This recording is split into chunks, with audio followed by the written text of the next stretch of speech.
So this being number two of models that are out of the case, now that we can see them a little better. So I don't know why, but I like square cars.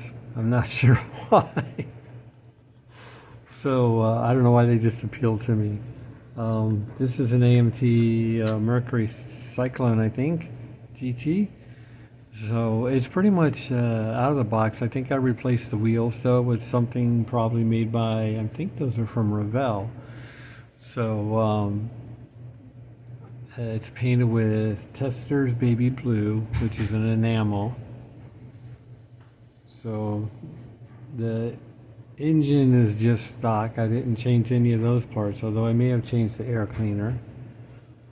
So the undercarriage, it's just pretty much stock. So nothing new there. And it came out really nice. I really liked it. The interior is white. So just so you can see inside, it brings it out. And it's a good match for the baby blue color. And put that back on there. And then I made this figure, which is a Hasegawa figure. And I painted that. And basically the outfit is going to be as close as I could get to the Tester's color. So even though it's a different brand of paint, it's a Vallejo acrylic paint. So I used that, and then the whole thing's actually painted with acrylic paint. So, but it came out good too. And then these are, this is a base that you can buy. I bought a whole bag of them, and you can glue them on the bottom of any figure, and then that way they stand up. Otherwise, it wouldn't stand up by itself. So, but yeah, that's the first one. Let's see what else we have.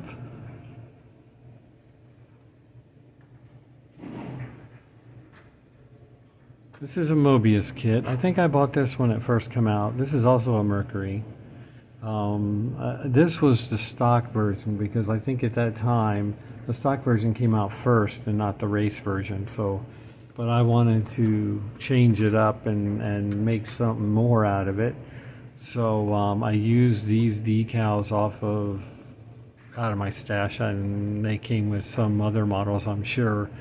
So, but I thought they were cool and would look good on this car. This car was painted white, and then I think it has pearl clear over it. So I believe the wheels and rims, I believe those came with it. So it's painted the pearl white, and then it has the red interior. Let's see the bottom. The bottom is pretty much probably out of the box. I don't remember modifying anything on the bottom. So it's a good kit. It's a little tricky getting. Some of these new models have like the 3-piece or 4-piece engine bay, meaning that you put the firewall in and then you glue the inner panel in on each side, because there's usually a groove in the firewall, and then the radiator support is the same way. There'll be a groove on either side and you glue it in, but trying to get all that square sometimes can be a real pain in the neck. So I'm kind of on the fence about whether I like that or not. It's a good idea as far as it's a simplistic way for multi pieces, whereas older car model kits, usually that's all one piece. You know, it's usually molded that way. But yeah, I'm on the fence about that. But Mobius isn't the only one doing that. Other model kit companies do the same thing. I'm going to guess that the block, engine block and all that is stock for this car, but then of course I put the blower on it and the intake setup. So this blower is actually 1/24 scale, and I like to do that because when you see the model, it's just looks better with the super big blower on it. So in order to make it larger or just more appealing, more of like a special effect than anything else, because you don't know, and it's just like, man, that looks like, you know, it's massive, it looks great. So, but I cheat a little because the blower in the setup is 1/24. So, and the rest of the car, of course, is 1/25th scale. So, yeah, it's a good cheat. I think this was one of the first times I used to start. I was using the Molotov chrome pens, but I didn't really like them. And you can see I got some on the window there. And the reason I don't like those is because after a while, when they sit a while, it starts to separate inside the pen, and then it's not really chrome after that. I don't care how you shake it or whatever, it's not going to matter. So I stopped buying them and using them because of that thing. Once they separate, it just gets all nasty, and then you're trying to move it around and get the chrome to be even, and it just makes a mess. So and I mean, that and the way my hand probably shakes, the combination. I'm trying to find out, you got to go over it multiple times because it's not actual chrome coming out of the pen. It's when it separates, it's like a dull silver color paint. So in trying to get the chrome on, it was just a mess. So, but other than that, I think that's the only issue, and that's really the kit itself is super great. I didn't have any problem that I remember except my fussiness with the 4-piece engine bay. I don't remember having any problems with this kit. And I would build another one right away. Whoops, there went the license plate. My Super Ford, we can't lose that. The Super Ford magazine. There used to be a Super Chevy magazine too, also maybe? But I think both of them are probably out of business. But I'd like to have a decal company replicate this license plate because I put it on all the Fords, even though it's a Mercury.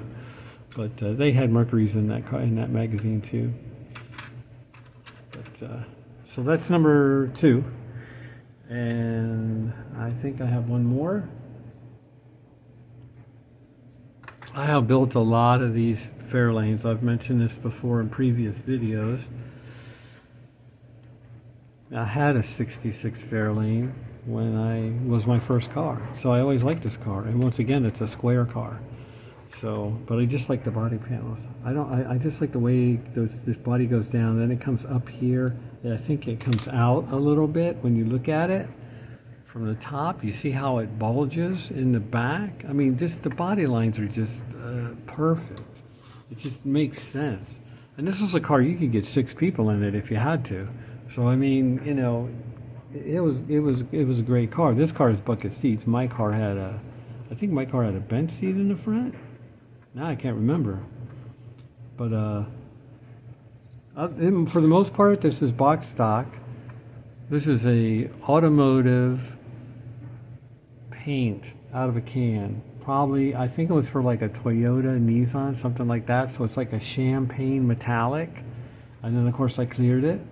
So, which is what I was looking for when I was going to build this car. I'm like, I want to use a champagne gold type, not a heavy gold, but something lighter, but around that idea. And then I had to go to a couple parts stores to find the can of paint that I wanted.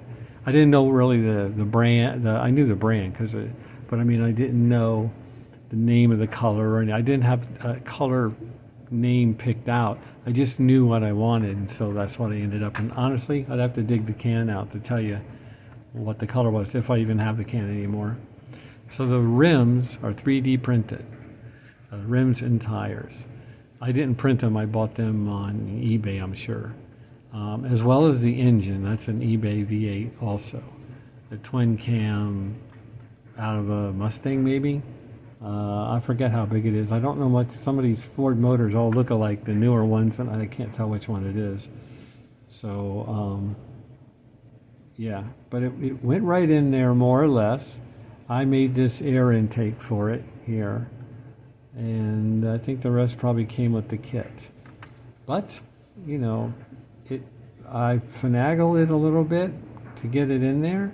I probably I'm pretty sure I used the transmission. Now when I bought the engine, it was just the engine. It didn't come with a transmission. So I cut the transmission off the V8 that came with the kit and then which would have been a 390 FE block. So I cut the transmission and scatter shield or whatever, or where the torque converter would be, cut that off and glued it onto the 3D printed V8. And then I might have modified the oil pan or done some other shenanigans to get it to fit. But you can see how it fit in there, and the exhaust is in there. Now the funny thing is that the engine did not come with exhaust manifolds.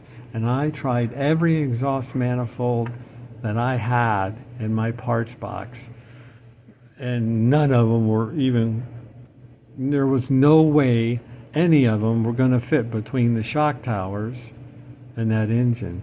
So it does not have exhaust manifold on it on either side. But you can't tell because you can't see, because of the valve covers in the engine block on the top. And on the bottom, there's not, you can't see in there either, so you can't tell just by looking at it. But the exhaust runs up in there, so it looks like it attaches to something, but there simply just isn't any in there, simply because there was no way to get them in there. Maybe if I cut the shock towers out at the bottom or something, but by the time I got to this point, with the engine in there, even though I mocked it up many times, I didn't realize that I would have that problem because I hadn't picked out an exhaust manifold yet or even tested any. So it was too late to retrofit it later. Now I know, but I don't know that I would use this engine again. I didn't have a problem with the engine. Well, the one peculiar thing also about the engine was that it did not have belts around the pulleys. It had the pulleys, but there was no fan belt or serpentine belt or nothing. So I actually had to make that serpentine belt. I did it out of really thin solder and just bent it around there. I have no idea. I mean, I think it would only go one way. So, not that you would see that, but that's the way it is in there. Excuse me.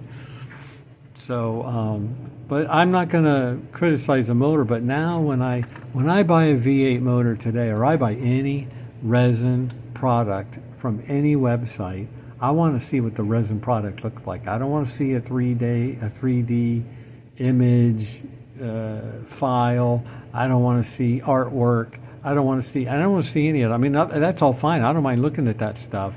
I want to see actual photograph of the final product, because you know, and I think this website did. I think they did show the actual motor, but I did not notice that there was no belt on the pulley. And if you look at some of the motors online, some of them have the belts around the pulleys, and for some reason some of them don't. And I don't know why you would leave that off, because you have to have the belt on the pulley, and especially if it's a serpentine belt. So same thing with the exhaust manifolds. I didn't notice those weren't part of the print either. But that's my fault for not noticing that.